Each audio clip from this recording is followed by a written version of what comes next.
afternoon. Today I'm going to be discussing the pre-classic dance forms, and I would like to first of all explain what that means. We'll start with what is classical dance. Classical dance is what you might think of as the ballet as you know it. Toe shoes, costumes on the stage. Pre-classic dance was court dancing done by the royalty of all the courts and great houses of Europe. Before the pre-classic dance, there was folk dancing, the common people dancing in their streets, in their squares, to the about the things they did, their occupations mostly. So there was a gradual evolution of dance from folk dance to pre-classic dance to the classical dance. And in the 15th and 16th centuries, there was a great dance movement over cultural Europe. And the music of the time began to change. Up until that time, we had medieval music, and now there was a great tonal and rhythmic change that happened in the music. And because of this, the dance movement was growing rapidly, and there was inevitably a great period of great dance music. So there was, in this period, a new social rite known as the court dances, and it was influenced by many things. First of all, the rich brilliance of Italian life at the time, the somber religious emotion of Spanish life, the rude intellectual vitality of the Netherlands, and the pastoral serenity of the English ideals. To this, we must add the influence of the troubadours and their courts in France, and the dance tune hymns of Martin Luther's Reformation in Germany. Other important influences that we should mention, first of all, the invention of printing. That, together with great improvements in the calligraphy of music and the birth of the dance script, notating script, all of those certainly aided in the preservation of both art forms. We were now able to write things down and preserve them. In 1588, there was a monk named Johann Tubero who wrote orchestrography. And orchestrography was the first and probably still the finest history of dance, the dances of that time. His pen name, by the way, was Finot Arbeau, and I will refer to him as Arbeau from now on. Another event that was of great importance to the dance movement was the transplanting of Catherine de' Medici from one of the greatest houses in Italy to France. Catherine was the daughter of, as I said, of one of the greatest houses, and she had a court that was filled with wonderful musicians and dancers. And on the occasion of her wedding to Henry II, she moved them all to France. Then in 1581, because her sister was getting married, she prepared a spectacular called the Ballet Comique de la Reine. And this is important because it was the first time a spectacle of this sort put all of its energies into one theme. All the verses of the music, all the dancing had to do with a theme. It was, in fact, the first ballet, even though it was performed in a court. So that you see, the folk dance evolved, as I said, into the court dance, and because of such things as Catherine de' Medici, it then evolved into ballet. Now, my choreography 2 class has been studying these pre-classic dance forms, trying to learn from them, seeing what they can use from them to put into their choreography for today. So some of the people that you will see have done studies trying to be as authentic in the pre-classic form as they could possibly be, and others have tried to take that, the characteristics of the dance, and move them more into today's realm. So you'll see both. The first dance I want to talk about is the Allemande. Now the Allemande is of Alemannic or German ancestry, and it was the only pre-classic dance form that was contributed by Germany. It was, in fact, a very old medieval dance first, and in its primitive form it was not very graceful. Arbeau called it a plain dance of certain gravity, with little variety of movement. Now, after it was introduced into the court of France, it rapidly took on an extremely graceful and sentimental characteristic, and it became quite popular and known by the rather paradoxical name of Allemande Française. Arbeau says of the Allemande, "In dancing the Allemande, a young man may sometimes steal a damsel, taking her from her partner, and the one who is thus robbed endeavors to capture another's. But I do not approve of all of this manner of dancing it, since it may lead to quarrels and discontent." The characteristics of the dance: first of all, it was very slow, with a fine flowing grace. The partner's hands remained joined, both hands joined, throughout all of the turns and evolutions of the dance. And because of this, it contained great qualities of sentimentality and tenderness. The reason for this is because as the arms were joined and they turned, you saw the outside of the arm, and the outside of the arm was considered to be the most sentimental and tenderest part of the body. And it was, by the way, the only pre-classic dance form in which both hands were held at all times. Long after the Allemande ceased to exist as a dance, it was remembered as a step. You may be familiar with the term Allemande in square dancing. To Allemande means to hold a hand and to turn around someone. Now, we are going to see an Allemande today, which was choreographed by Jennifer Fitzroy. You may come out now.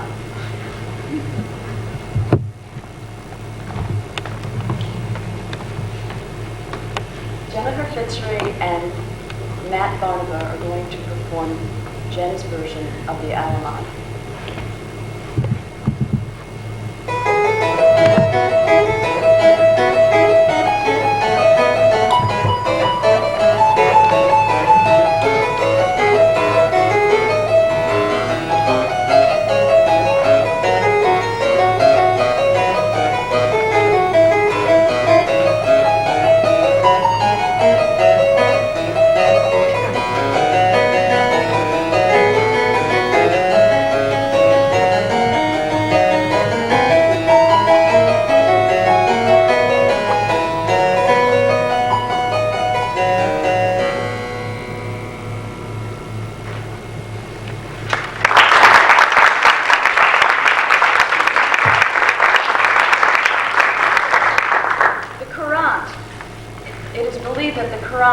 Was originated separately both in Italy and France.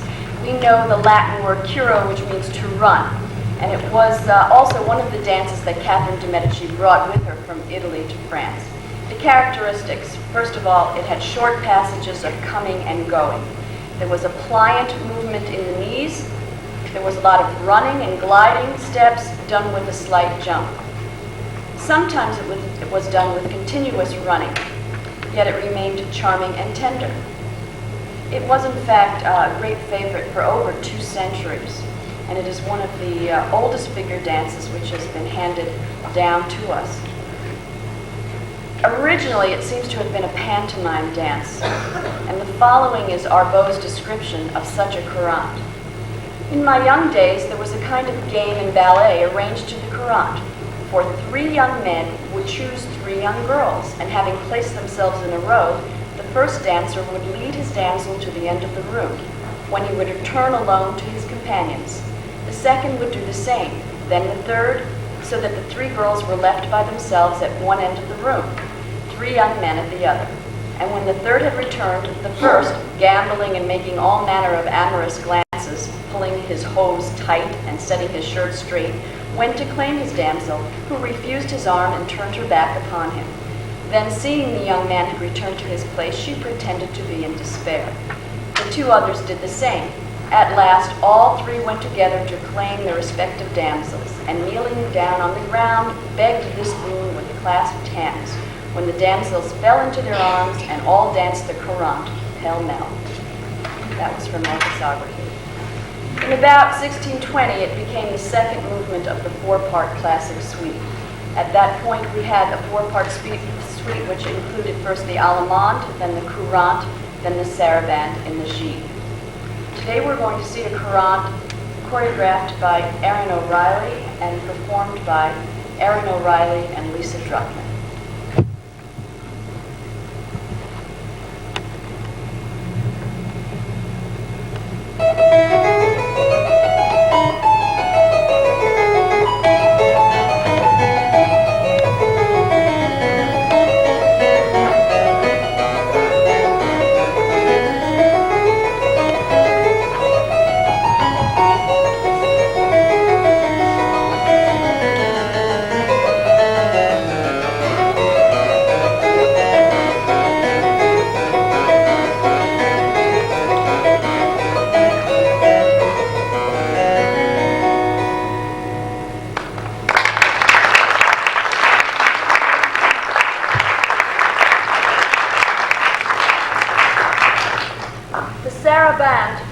Originated in Spain, and it had Arabic and Moorish origins as well. Very old dance, being traced probably back as far as the 12th century. But it wasn't adopted into the courts of Europe till very late, in fact so late that it was not included in Arbo's Orchesography. But we can still get a sense of its early life from a chapter on dancing and singing, Llamando Zarabanda by Pedro Mariana. And he writes, amongst other inventions, there has appeared during late years a dance and song so lascivious in its words, so ugly in its movements, that it is enough to inflame even very modest people. He says it received its name at Seville from a fiend in a woman's form, and that its invention was one of the disgraces of the nation, causing more mischief than the plague. It became notorious as a dance of the courtesans, and during the reign of Philip II was for a time suppressed. It was, however, revived in pure form, playing an important part in religious drama. It was introduced into the court of France in 1588, and it became fashionable when the melancholy Louis XIII ascended the throne, and there was a great Spanish influence making itself known in France. The Chevalier de Grammont states that the music of this dance either delighted or annoyed people, the guitarists twanging it on their instruments till it was almost unbearable. However, at court it soon became a noble and solemn dance, in spite of the fact that it was danced with castanets. It had a gravity and pride as well as a religious and processional austerity, and it became the third movement of the suite. The dance itself was a very slow and serious processional. There was much advancing and retreating, 4 steps forward followed by 4 steps back. Often the head couples walking between the lines formed by the other dancers. Matt Barnaba has prepared a saraband for us. As they're coming out, I will say, look for their interpretation of the castanets.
was the most popular pre-classic dance form, although it probably was the simplest of all the dances.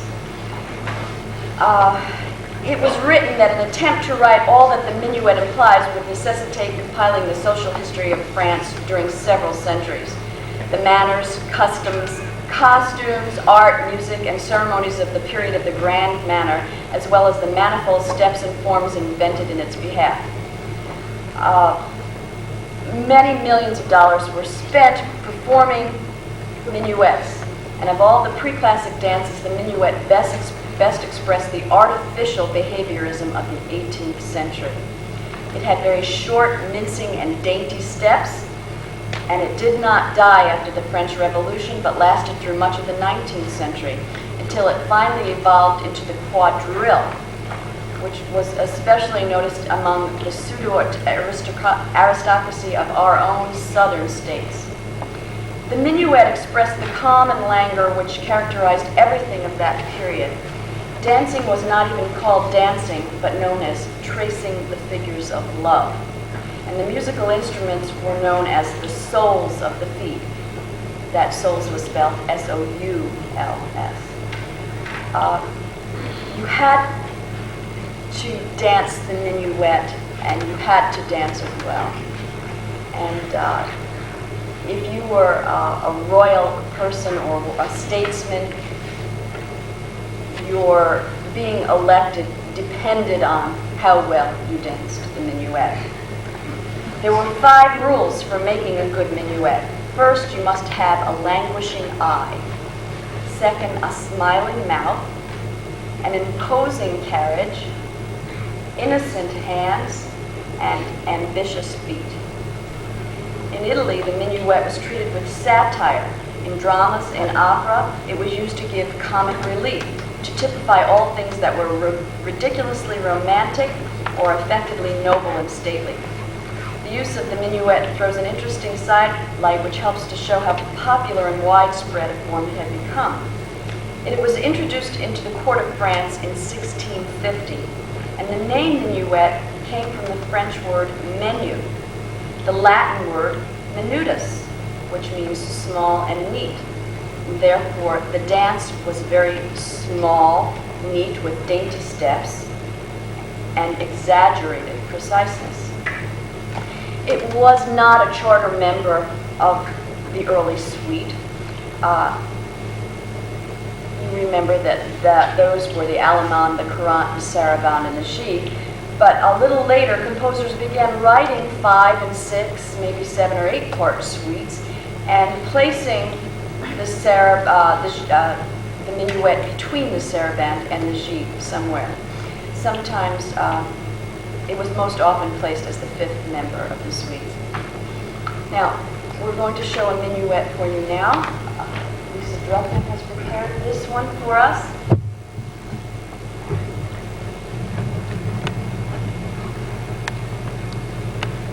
I may note before they begin that obviously there's only one man in the class, so some of the ladies are playing the men's role.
Prevet is the next dance I will discuss, and it was originally a popular peasants' dance, not danced in the courts. It came from France, in the district of Gap, where the natives were called gavots.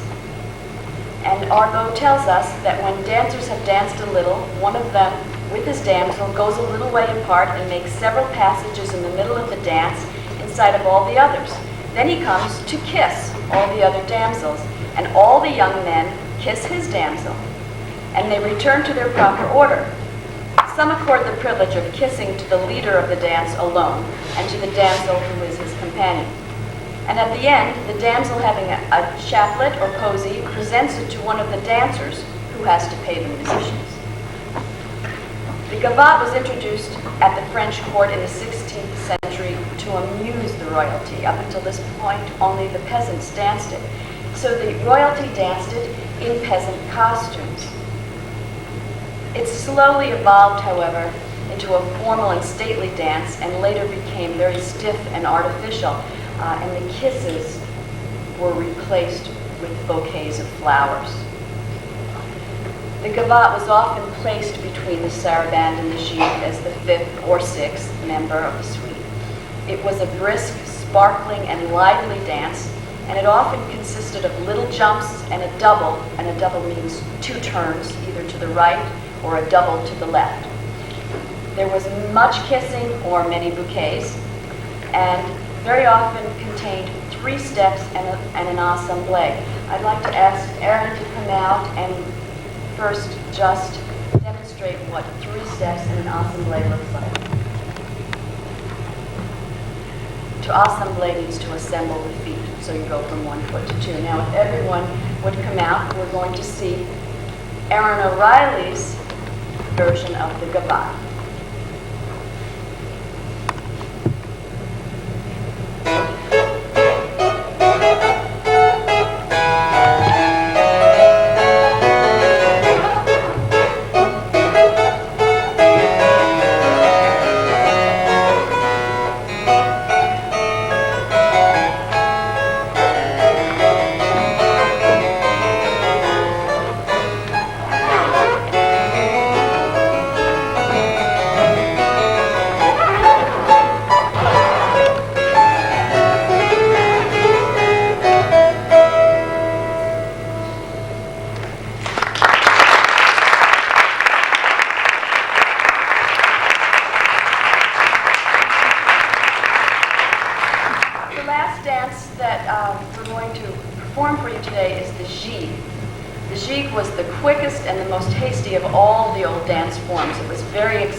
There was more to the excitement than just the speed, however. It had a melodic basis which was almost always based on groupings of 3 notes. So you had 1, 2, 3, 1, 2, 3, 1, 2, 3. And that grouping gave or produced a rhythm that was very often similar to the gallop, so the dancers could move in the rhythm of, like so. The gigue is a very old dance, and probably came from many nationalities. We've known it from the English, the French, the Spanish, but the earliest one that we've heard about was from Italy, where it derived its name from giga, which was a small stringed instrument. It does not seem to have been a court dance, but more of a social dance for the royalty. In the early English theater, it was customary to terminate a play with a gigue, and then it became the final movement of the suite. The characteristics of the dance are that it's danced with a fury or passion, pride, simple eagerness, and a careless temperament. And we're now going to see all the members of the class that are here doing a gigue. This one, by the way, was choreographed by Jennifer Fitzroy.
I'd like to have all the dancers come out again. I think they deserve a big hand.